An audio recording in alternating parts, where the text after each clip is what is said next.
This case starts like something we've seen 100 times before, but trust me, it escalates fast. What you're about to witness is a classic breakup turned into a full-blown criminal case, and not just any charge. We're talking about terroristic threats, a charge that can land someone behind bars for up to a year. Now here's where it gets intense. The defendant, Mr. Proctor, didn't just send angry texts.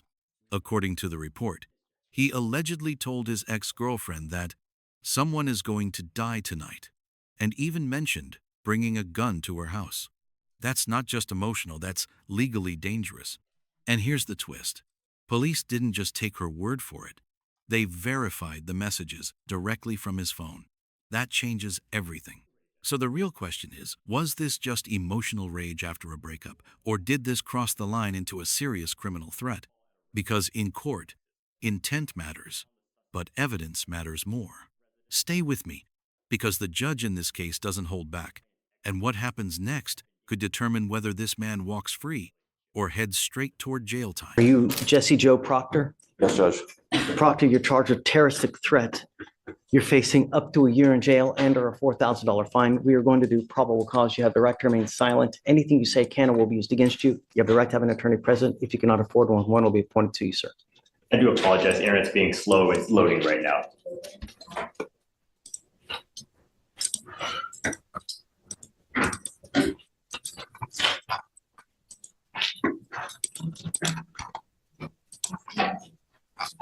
You tell me when you're ready.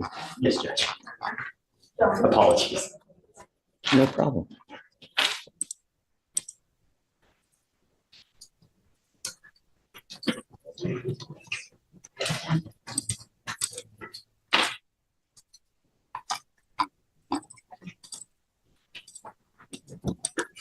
We're ready, Judge. Go for it. On November 7th, 2024, officers were dispatched to a burglary for residence in progress call at a residence in Harris County, Texas. The officers found the suspect standing in front of the complainant's residence, and the defendant is the complainant's ex-boyfriend, and they had been dating for 2 months, and they had recently ended the relationship. The defendant had been sending threatening text messages to the complainant, stating that someone was going to die tonight and that it was going to be the complainant.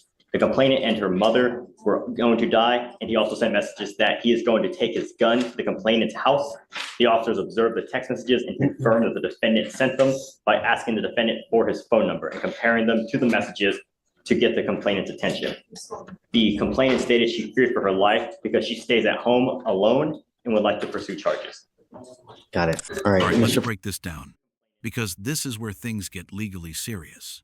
The judge has just confirmed probable cause, which means there's enough evidence for this case to move forward.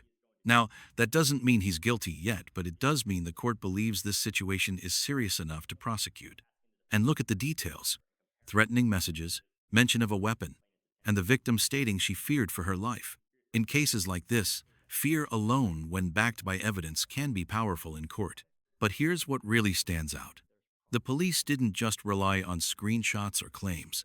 They matched the phone number directly with the defendant. That's a big deal because it removes doubt about who sent those messages. Now, I want to ask you, do you think words alone should carry this much legal weight? Or when someone says something like, "Someone is going to die tonight," should the law step in immediately? Because from a legal perspective, this is exactly where the line gets drawn. All right, Mr. Proctor, I'm going to find that there's probable cause to go forward with the case. I'm ordering you as a condition of your bond not to have contact with this person and not to be in possession of weapons. Do you understand? Yes, Judge. If you violate these conditions, I will put you in jail. You will not get any more PR bonds, sir. Can you file the no contact and no weapons, please? Yes. There is a protective order that has been issued in this case. Get to know it, because if you violate the protective order, the state can and will file additional charges of violation of protective order, and that's one of the worst misdemeanor cases you can pick up. Violate conditions on a VPO, I can hold you at no bond, zero bond, and I will do it in a heartbeat to protect every person of this county. You understand? What do you do for a living? This right here, this is the moment where the judge makes it crystal clear. There's zero tolerance for mistakes. Did you hear that? Zero bond. And I will do it in a heartbeat. That's not just a warning, that's a promise.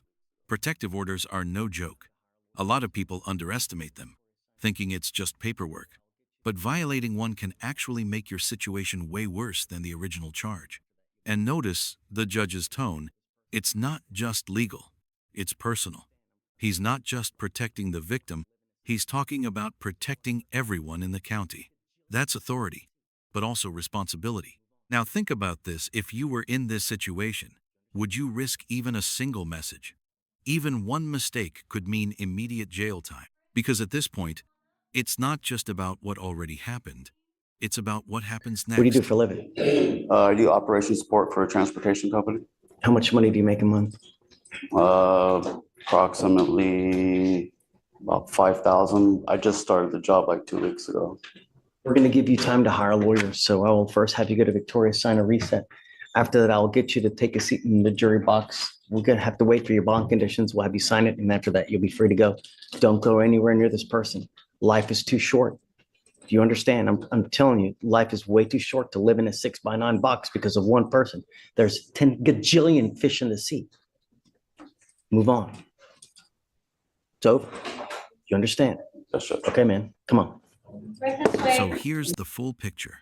What started as a short relationship turned into a serious legal situation involving threats, fear, and potential violence. The judge found probable cause, imposed strict bond conditions, and made one thing absolutely clear.